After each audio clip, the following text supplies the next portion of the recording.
My name is Rosie, and I'm going to be speaker of TEDxSFU's conference of this year. I recently graduated with my Master of Arts from the School of Contemporary Arts here at SFU, and I find that this year's TED event is a really great way for me to bring into light issues to bridge the gap between academic and public discourse. That said, I work as a support staff at BCIT. I'm a photographer and a writer, but also I'm a proud wife. Mosaic to me means an interplay of the microcosm and the macrocosm. In my background, art history and contemporary art, when you look at a painting, a stroke of a line is the microcosm and the bigger picture is a macrocosm. But then within the macrocosm actually can become a microcosm at the same time. You see what I mean? It's a bit of an interplay because within a painting, let's say Leonardo da Vinci's Mona Lisa, that alone is a painting.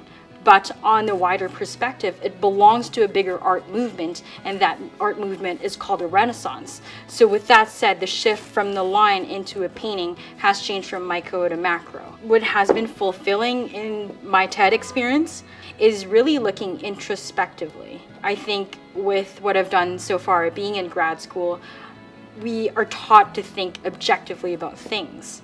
But in my experience here, I find that looking in and really understanding the inner workings of maybe a personal experience and how that relates to other people has been something that has really resonated with me and is what I'm kind of going through as I go through rewriting and writing my talk for the event this year.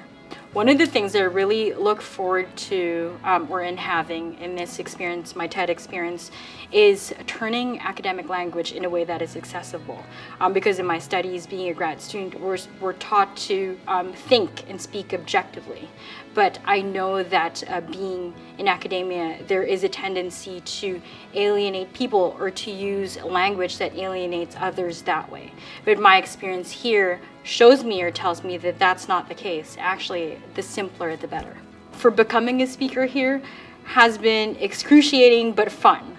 Excruciating because our speaker coaches tell us to look in deep, right?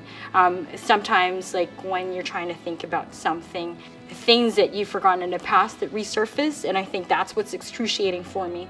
But then it's also great because with that, even with an intuition, oh, that doesn't feel right and it's uncomfortable, maybe I should delve into that. It's a fun process of uncovering that and trying to relate that into the topic that I am going to talk about.